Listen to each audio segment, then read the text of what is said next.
Assalamualaikum warahmatullahi wabarakatuh. Pada pertemuan ini adalah pertemuan kita kedua sejak kuliah daring. Hari ini saya akan mencoba menjelaskan mengenai standar access list. Standar access list sebetulnya access list adalah sebuah filter ya untuk menentukan mana traffic yang boleh lewat, mana traffic yang tidak boleh lewat. Dan kita memastikan hanya traffic yang eligible saja, yang authorized saja yang akan dilewatkan di network kita.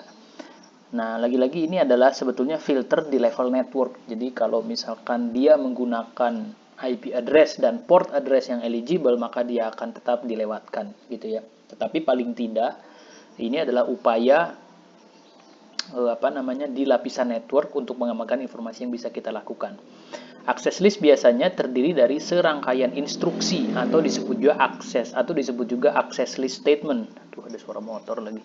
Access list statement yang terdiri dari permit atau deny statement. Permit artinya traffic tersebut boleh lewat, deny artinya traffic tersebut tidak boleh dilewatkan.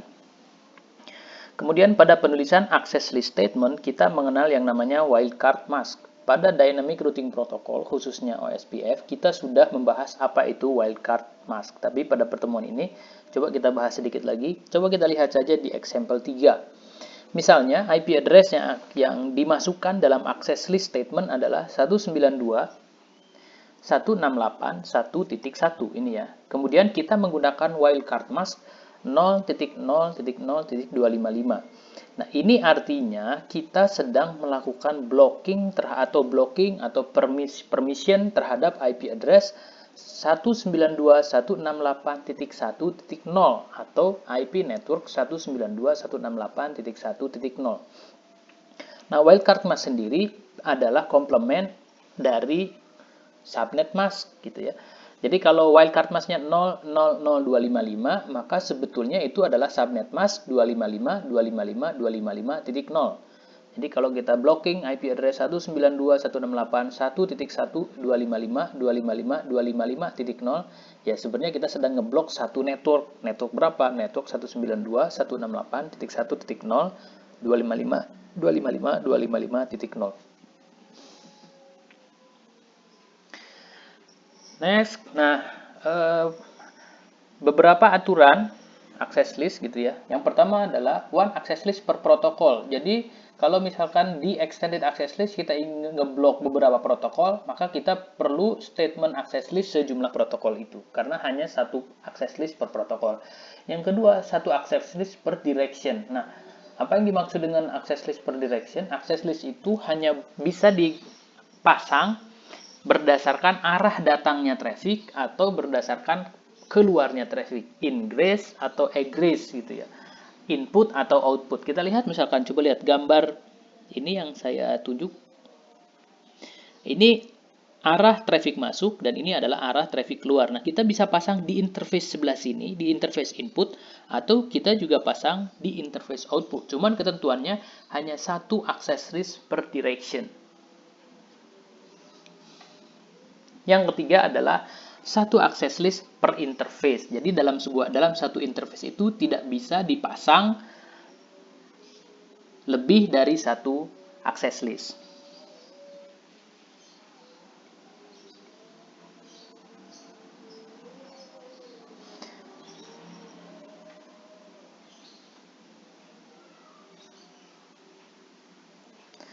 Selanjutnya, pada extended access list kita bisa memfilter traffic dengan melihat protokol di layer 4, baik itu jenis protokolnya, TCP atau UDP, kemudian protokol apa gitu ya, TCP untuk FTP, TCP untuk HTTP. Nah, itu adalah dua protokol layer 4 yang berbeda.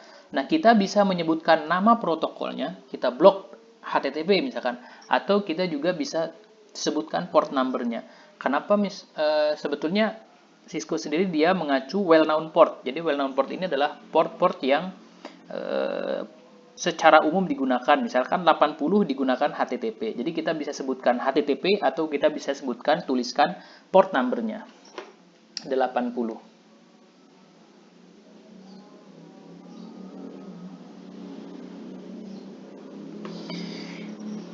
Itu Itu untuk extended access list. Nah, ini adalah contoh bagaimana access list diterapkan.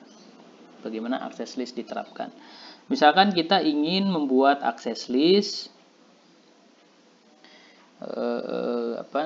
untuk mempermit web access dari network A tetapi mendeny seluruh akses lainnya. Jadi network A itu hanya boleh melewatkan HTTP access atau port 80. Access list yang kedua adalah mendeny seluruh akses ke port 80 dari network B. Jadi menolak akses ke HTTP atau ke port 80 dari network B. Sedangkan akses list pertama adalah hanya membolehkan HTTP akses dari network A, sisanya di-deny. Yang kedua, mendeny seluruh HTTP akses dari network B, tapi sisanya dilewatkan. Jadi model algoritmanya adalah yang pertama, si router akan lihat ini dari network mana. Oh, dari network A. Dari network A itu berarti dia hanya boleh mengakses port 80. Apakah yang diakses port 80? Jika ya, maka dibolehkan. Jika tidak port 80, maka akan ditolak. Sedangkan untuk port B, dia akan mendeny seluruh akses dari port B yang menuju ke port 80. Misalkan masuk dari mana? Dari network B. Kemudian dilihat apakah dia ingin menuju ke port 80. Jika ya, maka akan ditolak atau di-deny. Jika tidak, maka akan di-allow. Ya, ini salah satu contoh algoritma bagaimana access list extended bekerja. Nah, ada dua tipe access list. Kita akan membahas access list IP versi 4 saja pada pertemuan ini. Ada dua, yaitu yang pertama adalah standard access list, yang kedua adalah extended access list. Standard access list adalah sebuah filter yang diterapkan pada paket berdasarkan source address only, ya, alamat asalnya saja. Ya, alamat asalnya saja. Sedangkan extended access list dia bisa pertama melihat protokol di blok berdasarkan protokol type-nya, apakah TCP atau UDP. Bisa juga berdasarkan blocking atau filtering berdasarkan protokol number-nya. Protokol number 20, protokol number 80. Kemudian yang kedua, di extended access list, dia bisa melakukan blocking berdasarkan sumber dan tujuan IP address-nya. Kalau standard access list hanya berdasarkan sumber IP address. Nah, source and destination TCP and UDP port pada extended access list juga bisa melakukan filtering berdasarkan port TCP atau UDP, source dan tujuan. Jadi extended access list memiliki fungsi yang lebih lengkap dibanding standard access list. Ya. Kemudian standard access list tipe atau cara menuliskan access list bisa dibagi menjadi dua. Yang pertama bisa menggunakan number atau numbered access list, yang kedua bisa menggunakan nama atau named access list. Untuk numbered access list, number atau nomor-nomor yang bisa di-assign adalah 1 sampai 99 dan 1300 sampai dengan 1999 biasanya digunakan untuk standard IP access list. Jadi kalau kita menggunakan nomor ini, maka si router akan otomatis menganggap atau membuat itu sebagai standard access list. Kalau 100 sampai 199 dan 2000 sampai 2699, maka secara otomatis akan disebut sebagai diterapkan extended access list. Nah, yang kedua adalah dengan penamaan access list. Nah, ini tidak akan saya bahas karena akan dibahas di mata kuliah jaringan komputer terapan. Kita akan membahas numbered access list saja.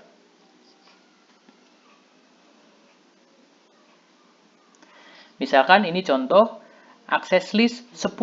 Ya, ini nomor access listnya.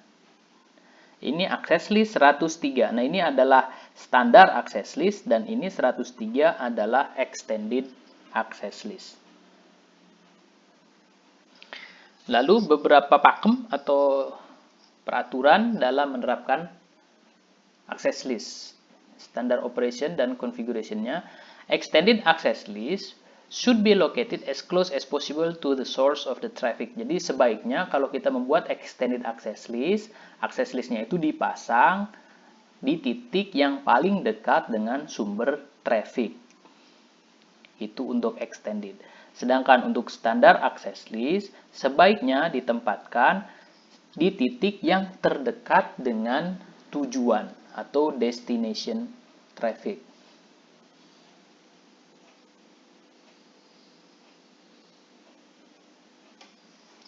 Misalkan begini ya, kenapa harus begitu? Misalkan begini, ini ada contoh nggak ya? Nah, kenapa standar access list itu perlu diterapkan di titik terdekat dengan tujuan, di titik terdekat dengan tujuan. Misalkan begini, misalkan PC 1 atau network 192.168.10.0 ingin kita blok aksesnya ke 192.168.30.0. Jadi network 10 tidak diperbolehkan untuk mengakses network 30. Oke. Nah, di mana standar access list? Standar access list itu bisa dipasang di router 1, bisa dipasang di router 2, bisa dipasang di router 3. Nah, di setiap interface pun kita bisa memasang access list itu, tapi di mana titik yang paling optimal? Karena tadi ketentuannya, jika standar access list pasanglah as close as, jadi sedekat mungkin dengan tujuannya. Tujuannya adalah network 30, 192.168.30. Nah, interface terdekat dengan 30 adalah router 3 GI 0/0, GI 00. Maka sebaiknya access list standar tersebut dipasang di router 3 interface GI 00. Arah output ya, karena arahnya ke sini. Kalau arahnya input, maka traffic yang dari sini akan diblok ke R3, tapi arahnya kan output karena ingin menuju ke 30. Nah, kalau dipasang di sini, ya, dipasang di GI 00, di R3 GI 00, maka traffic dari 10 dia akan diblok ke network 30, tetapi pada saat yang sama dia masih bisa mengakses network yang lain karena blockingnya kan di ujung sini. Dia masih bisa mengakses ke network 11, masih bisa mengakses ke network 31. Lalu bagaimana kalau misalkan access listnya itu kita tempatkan di router 3 tapi di serial 001 arah input, ya, arahnya ke sini. Jadi nanti dia akan diblok sebelum masuk ke router 3. Jika diblok di interface serial 001, maka si traffic tidak bisa ke network 30, tetapi pada saat yang sama network traffic juga, dari 10.0 juga tidak bisa mencapai ke 31.0. Nah, itulah kenapa pertimbangannya standar access list sebaiknya dipasang di titik yang paling dekat dengan tujuannya. Karena itu tadi, standar access list itu hanya melihat source address saja, hanya melihat source address saja. Bagaimana kalau misalkan kita pasang di sini, di R1? Kalau kita pasang di R1, maka dia tidak di sini, misalkan R1 GI 00, kita pasang di sini. Maka network 10.0 ini akan terisolir, dia tidak akan bisa ke 11.0, tidak akan bisa juga ke 31.0. Contoh kedua misalkan ya, contoh kedua. Bagaimana jika extended access list dia ingin block FTP dan telnet traffic from 192.168.11.0 menuju 192.168.30.0. Jadi semua network FTP dan telnet dari sini akan diblok ke 192.168.30. Nah, extended access list sebaiknya dipasang closest to the source, sehingga yang paling optimal adalah dipasang di R1 GI 0/1, ya, di mana si network 11 ini berada. Jadi yang paling optimal adalah GI 01. Jadi kita pasang FTP dan telnetnya di sini. Kalau misalkan kita pasang di serial 00 atau di R1 serial 00,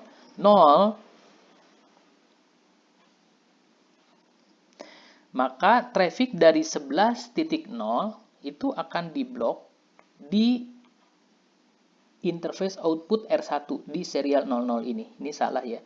Harusnya dia R1 S00/0, S1 R1 R1 S000. Nah, kalau kita blok di sini, tujuannya tetap tercapai. Dia tidak akan bisa mengakses FTP dan telnet ke network 30, tetapi R1 sudah terlanjur memproses traffic tersebut. Jadi, will also needlessly to process the packet dari 9192.168.10. Ya.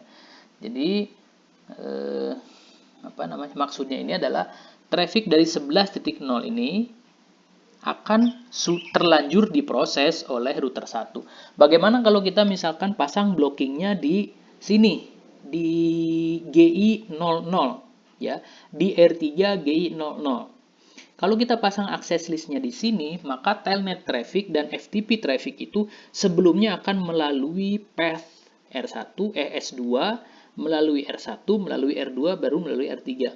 Sehingga traffic itu akan diblok di ujung, tujuannya tercapai, traffic FTP dan telnetnya itu diblok, akan tetapi traffic itu sudah keburu diproses. Jadi sudah memakan resource atau computing resource di S2, di R1, dan di R2 dan di R3, sehingga menjadi tidak efisien.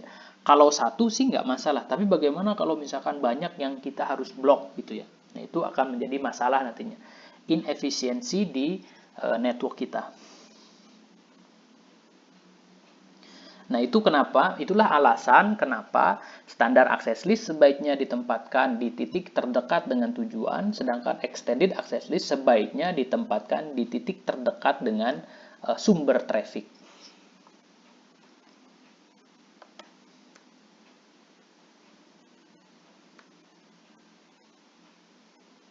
Nah, ini adalah CLI comment-nya, tapi kita akan lihat, kita akan langsung saja praktik dengan menggunakan paket tracer.